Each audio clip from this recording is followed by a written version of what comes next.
Warning, censorship. Warning, censorship.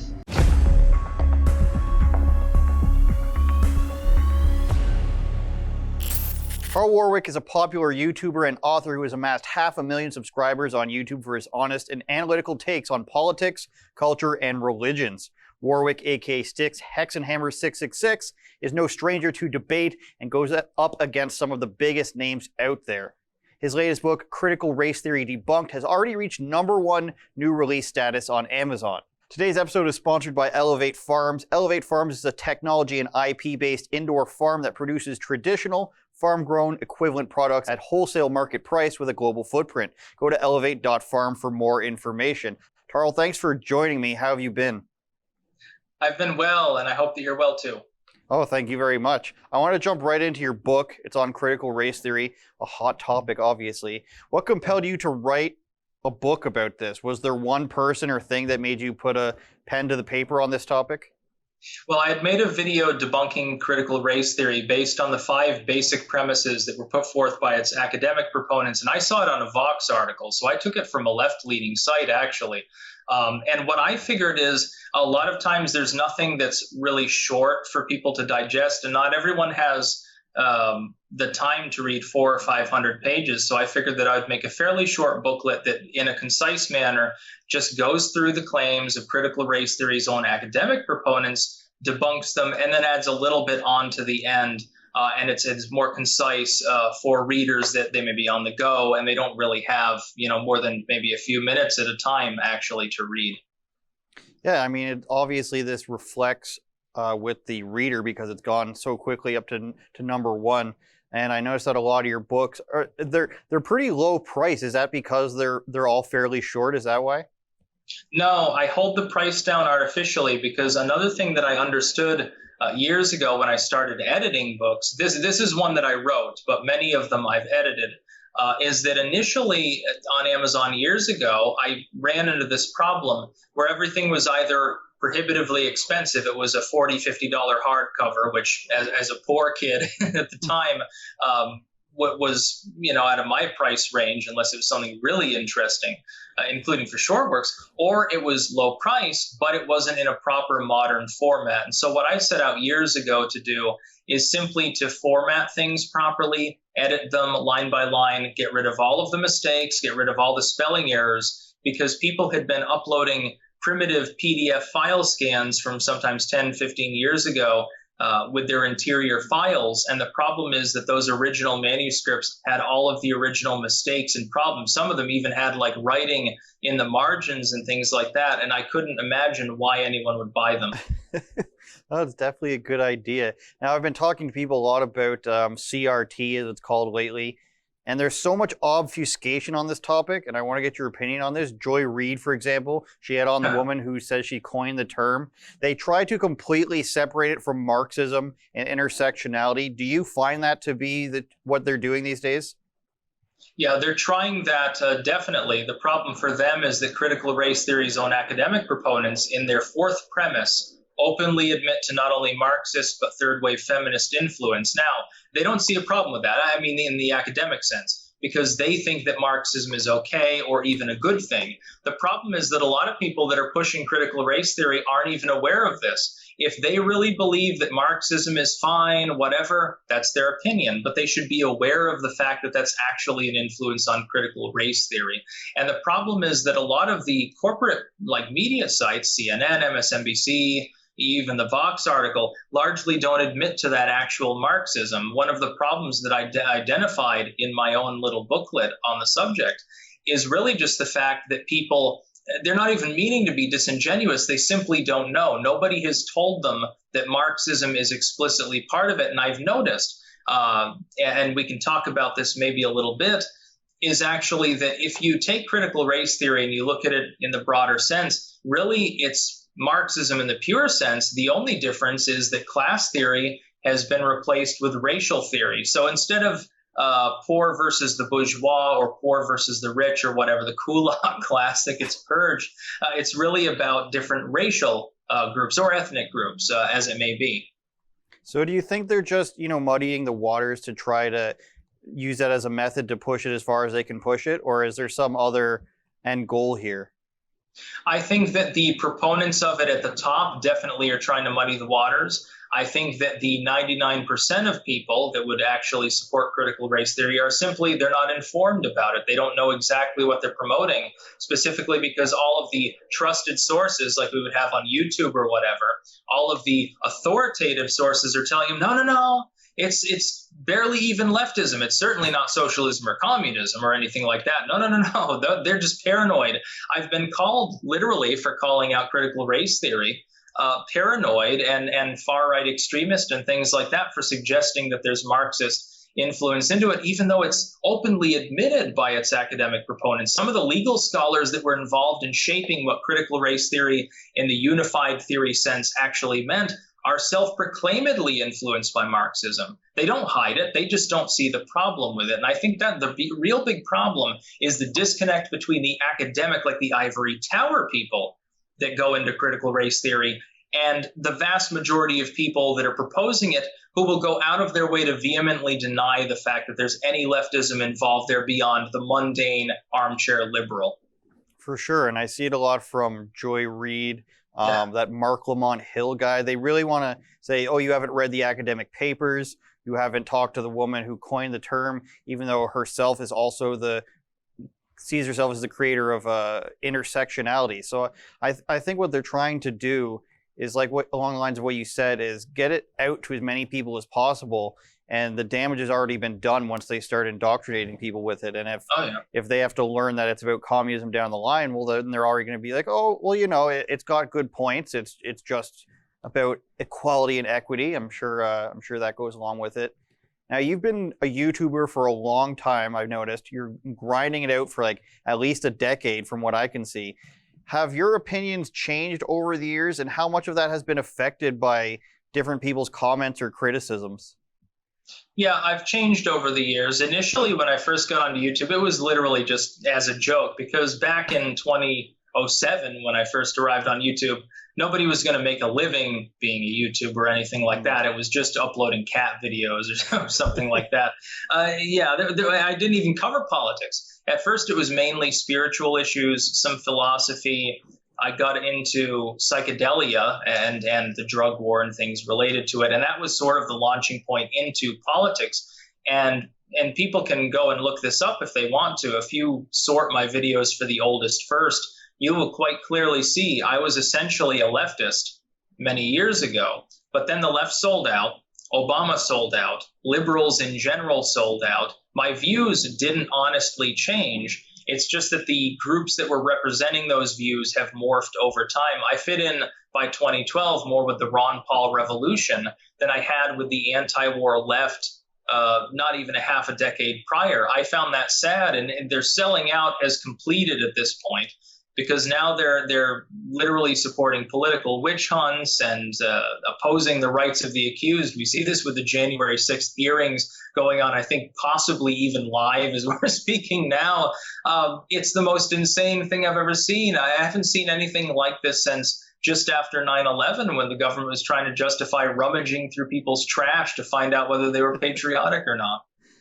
I will get to that in a couple of minutes. Justin, I think we have some B-roll of Styx's oldest video, whatever the oldest video is on your channel. I just want to, there you are. You look a lot like one of our editors, frankly, here. Shout out to editor Sid. So do people have misconceptions about you, do you think? I'm confident saying you're a Trump supporter now. People probably wouldn't think that right away. When I first saw your videos, I think it was probably around 2016, and you were one of the people who, I don't know how much you agree with Tim Pool, but I would put you in the same camp of people who have changed their I've watched change their opinions over the last 4 or 5 years. Do people usually have a different conception about you when they meet you or first see you? You mean in person, like on the street or something? Yeah. Well, I mean, generally, I've got the long hair, I've got the tie-dye and stuff. So when I go out, if someone is not familiar with who I am, probably think I'm a hippie or something like that. In all honesty, the people that have recognized my work kind of get it. But my views, honestly, technically speaking, they haven't actually changed that much. literally it's the paradigm of politics that changed more than anything that I was doing. I think that's the same with Tim Pool, actually, now that you mention him. He's still a liberal individual. It's just that a lot of self-proclaimed liberals now, they're pro-censorship. They believe in state power. They believe in mollycoddling or even worshiping the state. And I don't think he quite understands it because, of course, the left or liberals in general, even half a decade ago, weren't like that. And I'm sort of in the same crowd. This even happened a little bit with libertarians, with the Libertarian Party under Jorgensen praising Facebook censorship and things like that. And it's just a mess. I think it's also happened, the evolution of all the parties has completely changed. Up here we have the Green Party, which is of course an international party. It all uses the same platform and logos and everything. And there was a time where they would just be, we're the straight environmentalist party, we care about the environment, and that's it. But now they sort of represent a far left, likened to the Squad, for example, in terms of their policy. But what I was sort of getting at with you is, to me, you're just sort of a guy who isn't afraid to speak honestly on any of the topics. Now, you mentioned that you were probably considered yourself a leftist before. Didn't you also, you said you were a Christian, but you identified as a Satanist? You want to go through that a bit for people? Because I'm sure people try to bring this stuff up on you and say, look what he used to say, you guys, don't trust him. That happens constantly, especially among leftists who simply don't like me and pretend to be religious. Yes, I was basically, my upbringing was as a liberal Christian. You could say similar to like, I don't know, Methodist or something like that, like going to church on Christmas and Easter, basically. And then Christmas service basically is like, I liked it because, you know, I could light the candle, put it in the snow, and it's cool. It's kind of relaxing. You get to sing songs and stuff. That was my upbringing. And when I was a teenager, actually, like high school age, I became more of a, if not a fundamentalist, a more religious Christian, got baptized and so forth.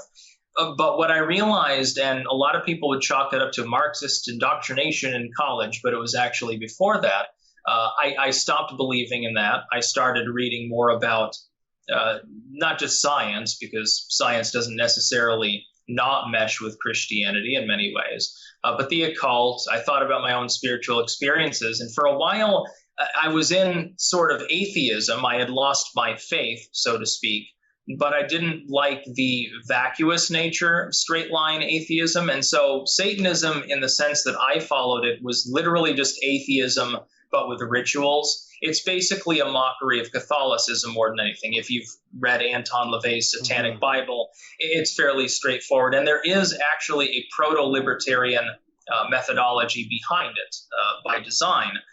What I realized after that, though, and I left Satanism behind, I think almost a decade ago, is that Satanism is also vacuous. It's a great psychological stepping stone, potentially, but it's not for everyone. I don't encourage people to become, members of the Church of Satan. I certainly never was, or anything like that. And I've decided to just sort of be an occultist, which is to say that I search for truth. And I think the search is more important than actually finding anything. It's the entertainment behind it. The story, once you've fully read it, is no longer entertaining. You can go back and read it again, but you know how it ends. I look at it as sort of like reading an eternal story that doesn't have any end. And I think that there's something behind spirituality. I've had spiritual experiences, but I don't belong to any organized religion, no.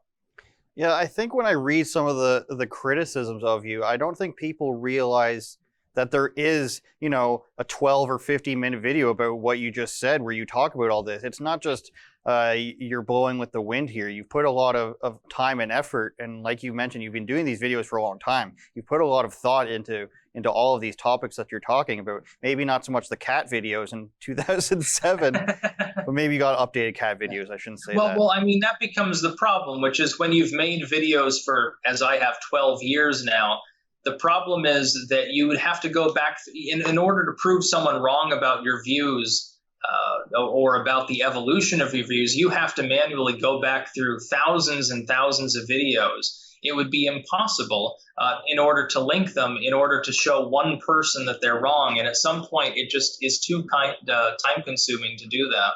For sure. And I hear a lot of people like Joe Rogan and Jordan Peterson talk about that. Whereas if you're talking for thousands of hours or hundreds of hours, there's going to be something that somebody takes issue with that you said, but they don't often want to show it in full context. I also want to talk about something you posted a video about recently, where you said you would vote for Trump again in 2024 if he runs. I want to play that and get your thoughts on the rest of that thought. All right, everyone, based on what I'm seeing, like when he was speaking the other day, the fact that he's still holding large numbers of rallies, weather permitting and so forth, I am inclined to believe that Donald Trump leans heavily towards wanting to run in 2024. Link in the description. He's already menacing Cuomo, who I think he still envisions might have Democratic Party aspirations. Cuomo, by the way, would technically be near the top of the list. Biden clearly won't be the candidate. If he is, he loses automatically because he's not going to be capable of campaigning. Kamala Harris has a likability rating in the Democratic Party probably lower than many Republicans would.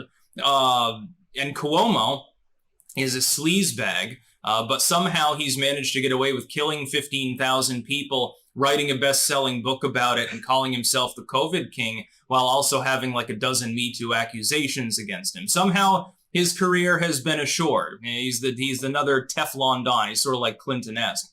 Trump, I think, will run. Or at least, again, there are several things that could stop that from happening. Number one, Biden resigns, or is 25th. So do you really think Trump's running again? Wouldn't that sort of put to the side all of their, election meddling efforts right now? Or do you think it's whichever is the best outcome for him?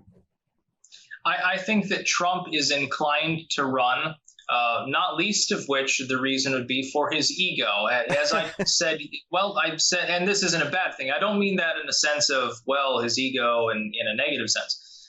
Years ago, I said what Trump wanted was the Triple Crown, which is it's essentially money and power. And he had all the money in the world. He had all the fame in the world. Those are two of them.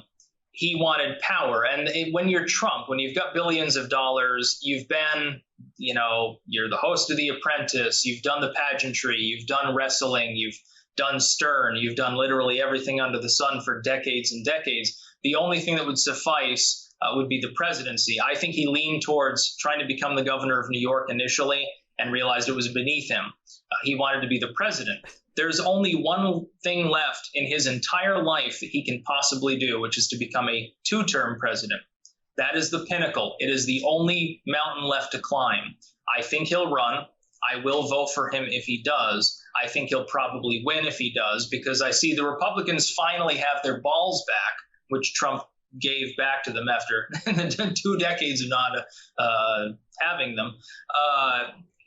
And I think that the Republicans are busy at the grassroots level, and you can see the alarm bells going off of the DNC headquarters about this. At the grassroots level, they're starting to take over housing authorities, school boards, mayoral offices and stuff. They're targeting the lower level districts, getting more precinct leaders in. And if they can do that groundwork, then they can really fortify the election from the ground up and go to the state level as well. Now, normally this portion of the show would be behind the paywall, so thanks to our sponsor at elevate.farm for bringing this to you guys for free. Now, if you still want to watch without any censorship or without any ads, you can go to rebelnewsplus.com. For just $8 a month, you can watch all of our shows behind the paywall, or you can sign up for a full year where you'll actually save 3 months in total off your full price. You mentioned Biden. Do you think you don't think he makes it another? It's crazy to think about another 3 years and 4 months of Biden. I mean, you take any clip of him and there's a large, brain fart, as they call it, happening.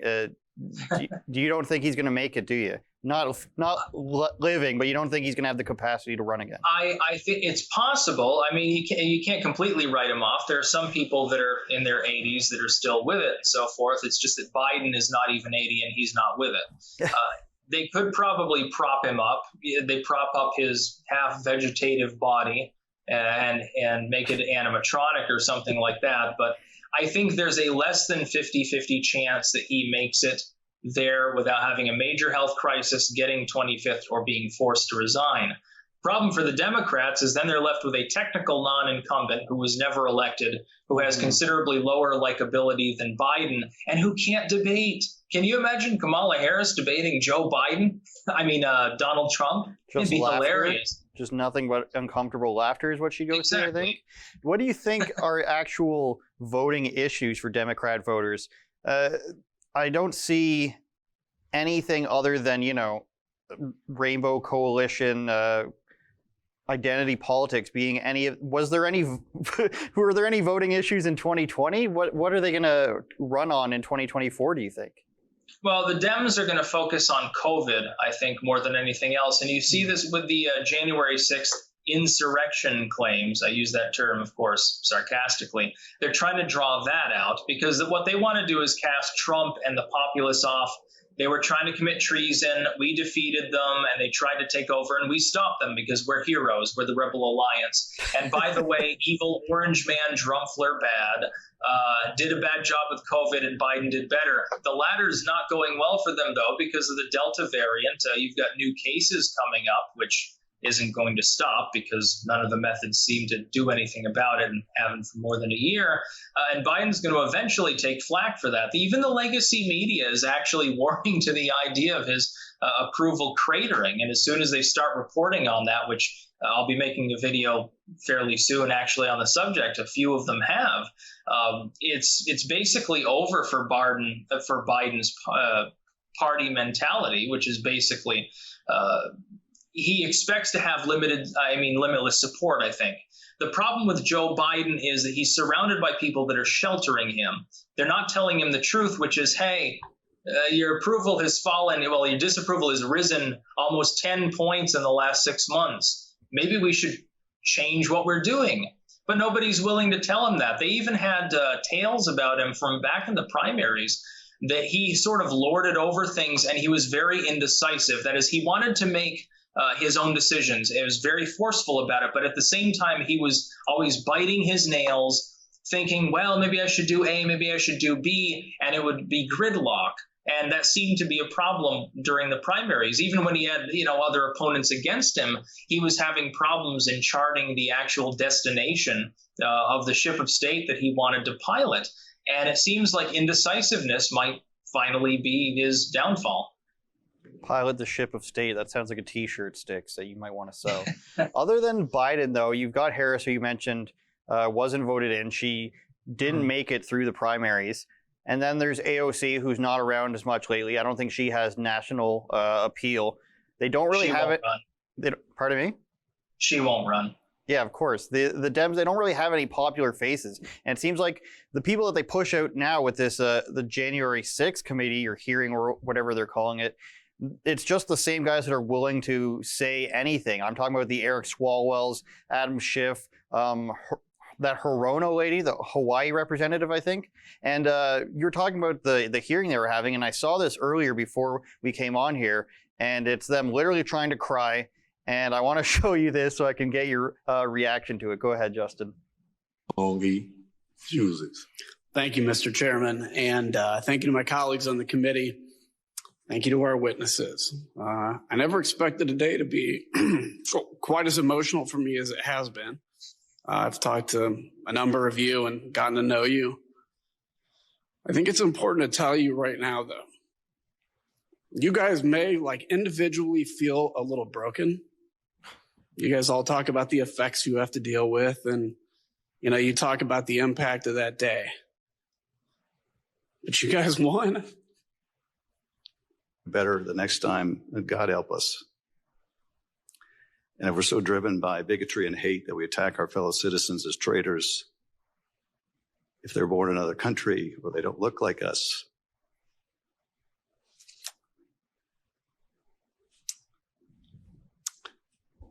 and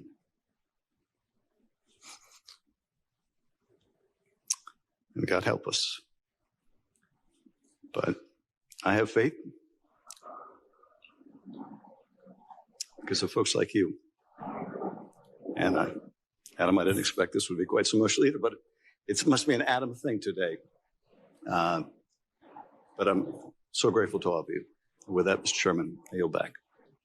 So I was in the military, Styx. None of this makes me cry at all. None of the events that happened on January 6th makes me cry at all. And Adam Schiff out there really trying his hardest to cry. Wish I knew the name of the guy on Fox who does the impression of him. I don't know if you've seen that, but it's really good. We all pulled our money together and got you something.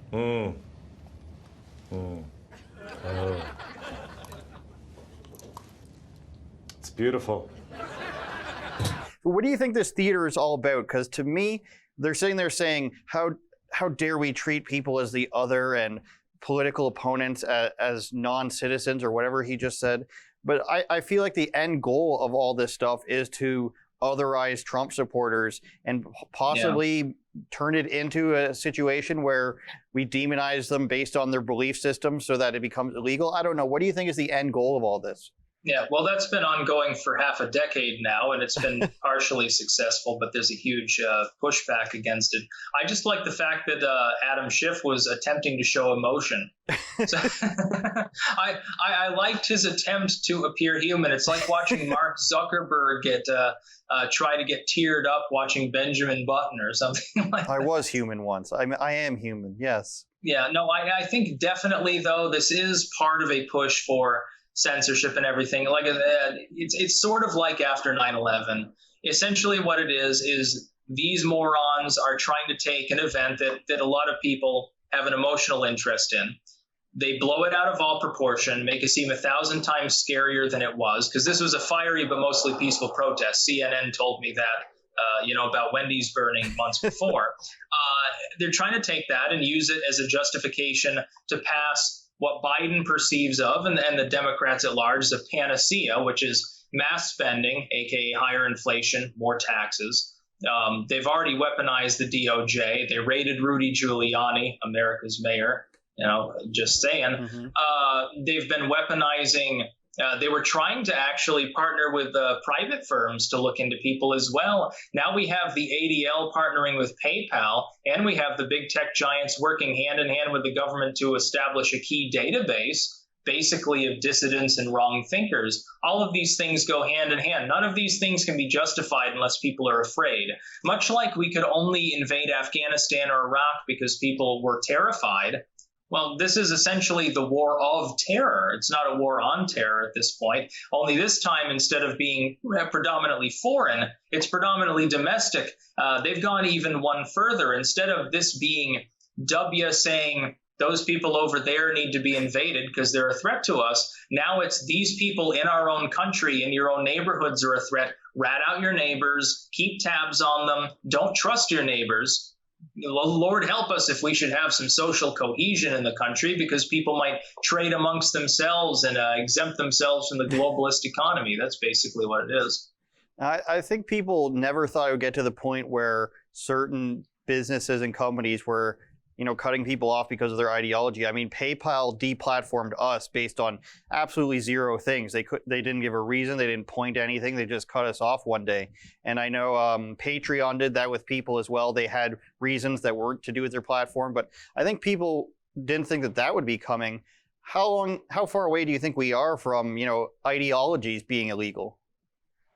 Well, the ideologies won't be illegal, but what they'll do is they'll say, they'll keep stretching terms like bigotry or racism, sexism, homophobia, extremism. They'll keep stretching them out further and further and further. The problem is what they do when they do this is that they dilute them. So a Nazi proclaimed to be a Nazi in the year 2000 or 1995 was understood. It's a person, they've shaved their head, they get a swastika tattoo on their chest. They hate Jews, they hate blacks, they hate life itself. They get a baseball bat and they're beating people down for the color of their skin. Now a Nazi is someone who opens their legs too much on the subway train. So keeping that in mind, what they've done in their haste to lambaste other people and censor them and destroy them, which is just, again, a power and money grab, is they've actually made the problem 10,000 times worse. And people who are actually still independent-minded and independently voiced have to fight against them. I think they'll be unsuccessful. I think that new tech, in part, and the upswelling of populism, not just in the United States but elsewhere, will eventually erode their hold over things, their totalitarianism, but it will take time. Unfortunately, we find ourselves in the midst of a censorship dark age at the moment for some years to come. Thanks a lot, StyxHexenHammer666 on YouTube. And of course, you can catch him on Twitter as well. And the number 3 guy on BitChute. And don't forget to buy his book. All Peace right, out. Thanks for watching another episode of Andrew Says. If you want exclusive content, go to rebelnewsplus.com, where we talk about topics we're not allowed to show you on social media. Danger.